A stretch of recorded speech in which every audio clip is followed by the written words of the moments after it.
My name is Duddit, set up builds and stuff. Today's video is an absolute beast. It's an end game king. This footage is on the GM Conquest Fairkills Castle. We managed to actually two-man this because one of our LFG guys actually quit on us. But this build is so strong. We're going to be featuring the Wolfsbane exotic with attrition orbs. We're going to be featuring the smoke jumper set to get insane damage reduction infinitely, and the brand new Warlock exotics with Helion, which also got an absolutely massive buff. We're going to be featuring Ember of Empyrean to get infinite restoration, Ember of Resolve because Helions now cure you as they are counted as a grenade. Everything involved. You've got loads of healing, loads and loads of damage resist, and you can actually put out an absolute crap ton of damage as well via the Axe and Song of Flame and all the exotic traits from the Axe as well. Like I said, we managed to two-man this. Our LFG guy quit about 20% of the way through. He kept dying. But I've got a quick clip to show you just in the GM Conquest Restoration. Keep an eye on that. And look at my health. It's absolutely crazy with this excellent brand new exotic Axe, the Wolfsbane. You cannot die with this build, guys. Well, you can if you fall off or something like that. But you know what I mean. It's absolutely cracked. Stay with me. I'll break this full video down. Now, to start with, we're going to focus on the survivability firstly. And part of that is the buffs to Ionic Sentry, Axo, Helion, Blake Watcher, Child of the Old Gods. These all now count towards your grenade stat and perks. So basically, all of them things, like for example, your Helion are all going to get your grenade stat damage boost. So on my actual build, I've got 154, so you're going to get 154 damage on your Helion.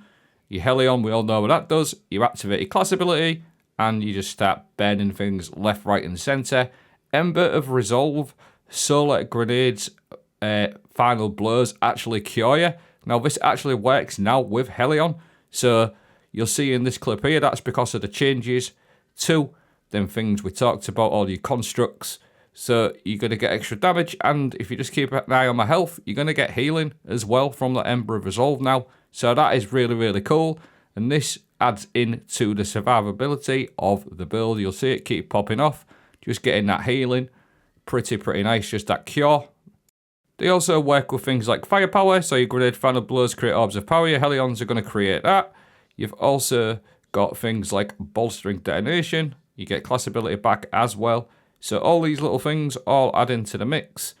Now with the exotic, obviously we're going to go with the Eunoia. Hellion projectiles deal increased damage the further they travel, eventually fracturing into scorched shrapnel. So these things are obviously a direct buff for your Helion projectiles. They're basically made for that. And again, they're going to inherit all of them buffs we talked about. So what I wanted to do was get an accurate test of how much damage we're actually getting.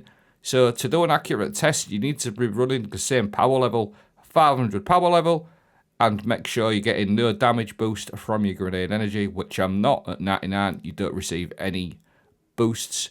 So just for a quick little test, I wanted to sort of test it out, show you guys as well. So 224, 227, that's the numbers. The ignitions are 676.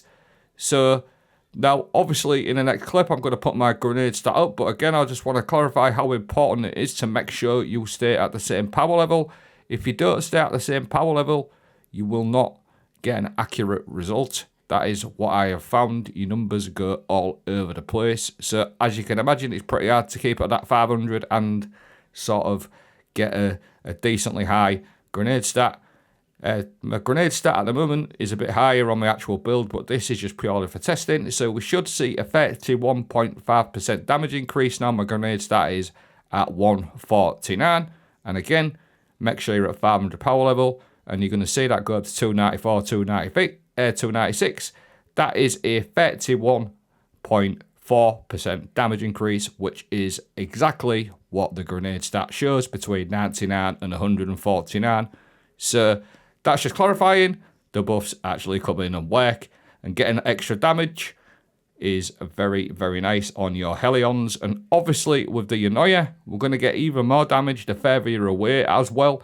So you're going to see an even more of a damage increase from the original number of 242, 246, whatever it was. It's going to go all the way up to 342, which all in all is a total of about a 50, I think it's like 53% damage increase, which is a very, very nice.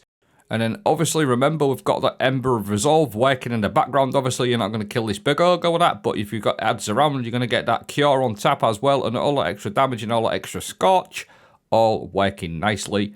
So this is still part of the survivability build.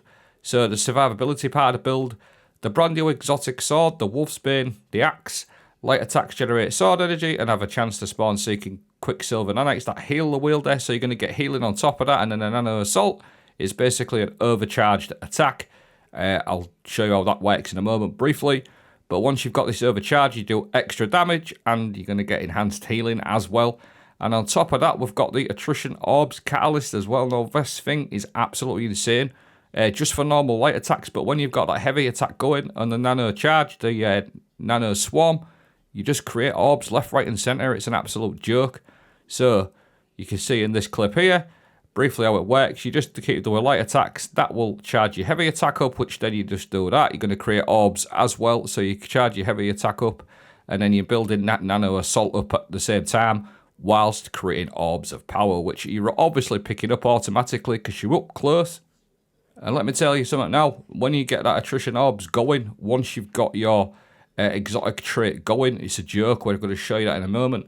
But because we've got the orbs creating, we may as well run the smoke jumper set. 2-piece ride together, die together. You're going to pick up an orb. You get 45% damage reduction, down to 20%, 3 to 1 seconds it lasts for. I did a whole video on that. And once you've got your super on your axe sort of charged up, you just create orbs left, right and centre. So you've got infinite amount of orbs for your smoke jumper set. You've also got the Aeon adapter set as well, which is I like to personally run. This is going to give you damage reduction every time you get a kill with something like Min's Retrograde, Rocket Pulses, Rockets, Grenade Launchers.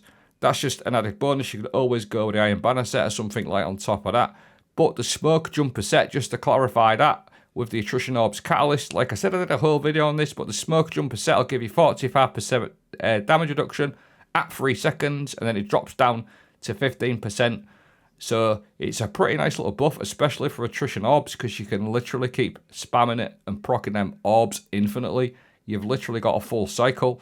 Now bear in mind, the healing from the light attacks and the heavy attacks with this sword, once you've got it charged up, is really, really strong. Just the light attacks will keep you nice and healed anyway. Now bearing in mind, again, you've got all the other stuff which we haven't featured yet, your Helion, your Resolve, and once you've got that Nano Assault charged up, the healing is further enhanced, as is the damage. So this is where we start getting onto the mega healing side of the build. We're going to go to the healing grenade. Obviously a grenade that cures allies and impacts and grants restoration. You run that with your Touch of Flame to make that an enhanced version. You can always pop it as well to get heat rises. Ember of Empyrean, solo weapon or ability final blows, extend the duration of restoration and radiance, so you're going to get enhanced restoration. Enhanced meaning you get a longer time, and then the one that actually does enhance it is Ember of Solace. Radiant and restoration effects applied to you have an increased duration. They all buff out your restoration and your radiant to another level. So just for example, you're going to throw your grenade down and the Ember of Empyrean is going to proc. You just keep getting kills with solo weapons and your solar abilities, i.e. your Helion, your solo weapons, and you can get restoration going for a very long period of time, up to 15 seconds in the right situations. So for things like normal stuff, it's a bit overpowered, but I found it really good in the conquests. But I wanted to show you it sort of working in a good place where it does really work is something like Onslaught, because it's a high density of adds and it's a mixture of different types of enemies as well. You've got like loads of miners, loads of mages. You can put out some big damage with your axe as well. Like I said, a really high density area of adds. I just want to say other weapons to consider, as well as the Wolfsbane. Things with Burning Ambition is a very good option as well to work with your Helion and Eunoia. That always helps the situation. And then your boss DPS situations, it's really, really strong. Once you've got your Nano Assault charged on the axe, you can put out some massive damage. And while you're doing that, keep throwing your grenade via your Song of Flame as well. Song of Flame is obviously the super of choice because this thing is an absolute monster, even more survivability. And even when you're not in your Song of Flame, you can even go toe-to-toe with end boss tormentors on Onslaught.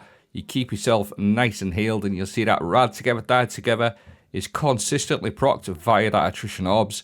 So you can actually 1v1 tormentors and things like that, even in bosses and conquests, which I'm going to show you in a moment. Now, this part of the video is about keeping your class ability up all the time. Boss Detonation grants class ability when you cause damage with a grenade. That works pretty nicely. It doesn't work every single time. I've tested it, but you can see it working. That pairs really nicely with this fragment. Your class ability recharges faster whenever you scorch targets. You're always scorching with your Helion and your Eunoia. So that with your bolstering is a very nice mix, and you can keep that going all of the time. You can even add things like Dragon's Breath, Scorch Weapons, Incandescent, things like that. But now this is the GM Conquest, Faircle's Castle. I heard rumours this was a bit tough, but it really didn't feel like that with this build. I am not joking you, it felt like a breeze. You are so strong. Get that restoration going, and all that extra healing from your Helion, as well as the Ember of Resolve. As I mentioned, Song of Flame, once you're inside of that as well, just forget about it. You are totally invincible. You cannot die with this. You're going to scorch everything with your axe, which is crazy, and you're going to get Radiant on top of that, which is an extra 20% damage increase on top of all the extra healing and damage reduction that you're seeing. And once you pop that Song of Flame, things just start getting melted. And this axe, once you've got that super on the axe going as well, it's just game over. Really strong. And the next few clips basically is going to be about me just face tanking. Like, you'll just see me face tanking these bosses. Now, if you don't have this sort of on or something like that, these can very easily one-tap you, one-bang you. But once you've got that Rad Together, Die Together going, and all of that healing from the axe, and you can just lob your cure down, your healing grenade, plus your Helion extra damage from your Eunoia and all that grenade stat buff, things start getting melted, and you can actually, like I said, just sit there and face tank things really strong. I was very surprised what I could actually face tank with this axe and this build. It just feels immense. Again, that restoration up, Rad Together, Die Together procced, Radiant procced. I've got my super in the background. I've got my Nano Assault charged on the axe. Hold that to charge you up. Pop your Song of Flame. Start spamming your grenades. You're going to do a crap ton of damage as well, whilst being incredibly tanky. Now, the very next part of the sort of video is just quickly going over my stats, etc. You'll notice I've got 154 stat, 144 on 141 on my weapons. That's just the way I like to build into it.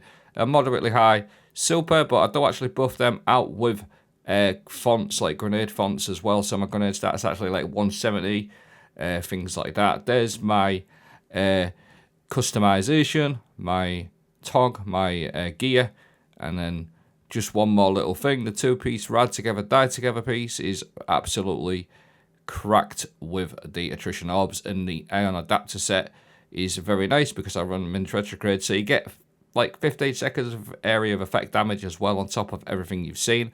But that's just my pick. If you've got another two-piece, something like Bushido, that will also work nice as well. This pretty much wraps up the video.